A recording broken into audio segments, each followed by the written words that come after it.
Welcome back. You know, there's no denying with this AI stuff, we're entering a new phase of investing. Now, the last time we saw this type of technological interest was 25 years ago with the internet boom. I remember that, right? Do you? Any firm that could do retail business from their .com web address saw a massive explosion in their stock price, and the speculation was rampant. There were a lot of winners, but even more losers. And any CEO that can fit in the acronym AI in the earnings reports lately sees a jump in its stock price. The more they mention it, the higher the stock seems to go. So much so that some of these stocks and these indexes have gotten way overweight and need to be rebalanced. Now, you'll hear talk of the Magnificent Seven stocks, and that's the NASDAQ. And between them, they're up 92% of the year, those seven stocks, and they equate to about half of the NASDAQ's value. Now, an example of those stocks would be, say, Microsoft, NVIDIA, Apple. You've heard about them, right?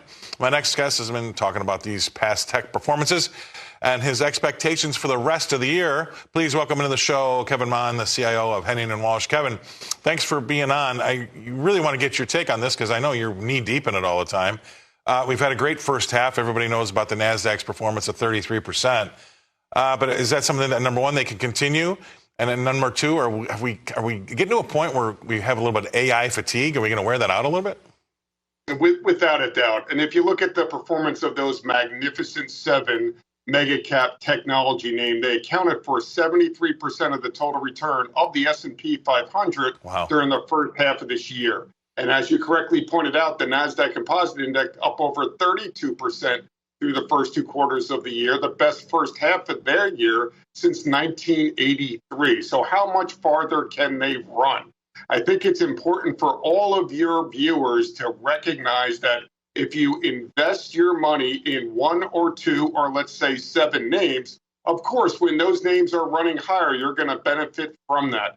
But look back no farther than 2022. Had you been invested in just those seven names, you wouldn't have been too happy. And that's exactly the reason, Scott, why the NASDAQ 100 index is rebalancing itself.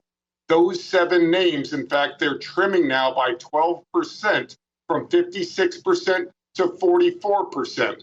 That's good, right? You don't have as much of a concentration in those few names. But I will point out that the two largest constituents, Apple and Microsoft, remain 22% of that entire index. That's too much of a concentration for me to feel comfortable with.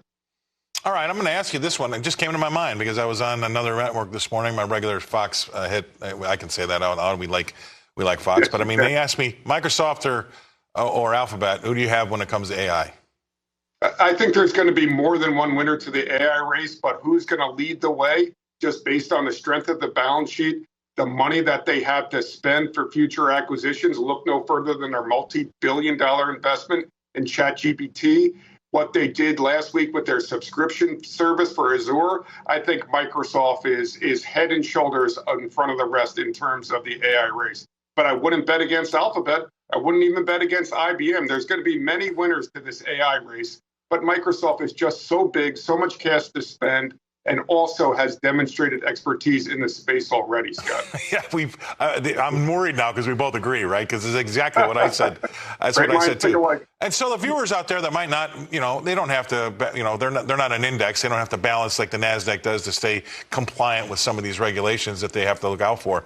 But there is something to be said for maybe taking a little bit of money off the top, putting it away for a rainy day, because there will be some point in time this year that you will be able to get better prices, right? So that's not a bad strategy that you don't have to wait till the index does it. You can do it with your own portfolio too.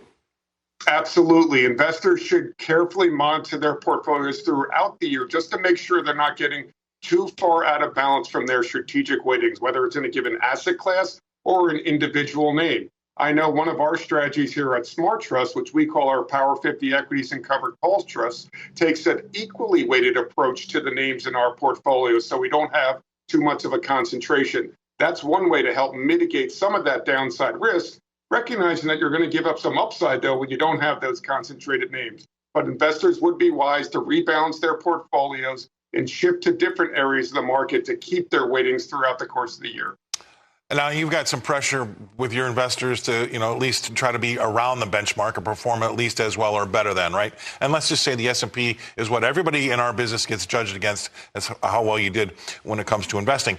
I used to run money, right? I had to back out of it when I started to do media because it was too much of a conflict of interest. However, we used to try to say to our, and it was a hard sell, but it always worked after a down year. We'd like to be in the neighborhood of the benchmark at the end of the year. If it's 11, we'd like to be up between 9 and 11 or 8 and 10. We'll even take that. But what we really wanted to do is when we lost 20% in that benchmark, we only wanted to be down about 2. What do you think about that? Absolutely. Absolutely. Investors seem to care much more about losing money than they do making money. And over the long term, if you can minimize your losses, you're going to have a more successful longer term future. But if I could just add one more thing here, Scott. I wouldn't measure your success against any arbitrary index, whether it's the NASDAQ, the S&P, or the Dow Jones Industrial Average. Measure it against your viewers' individual financial goals and objectives. Absolutely. If those objectives are to put your kids through college, to retire at the age of 65, to buy a second home in Nashville, that's what you want to measure your success against, not what the TV's telling you the market is up or down in a given day. That's fantastic advice. That's awesome stuff. I really appreciate you coming on. Kevin Mahn, definitely having you back soon. Thank you very much for your time today. Oh, that's great.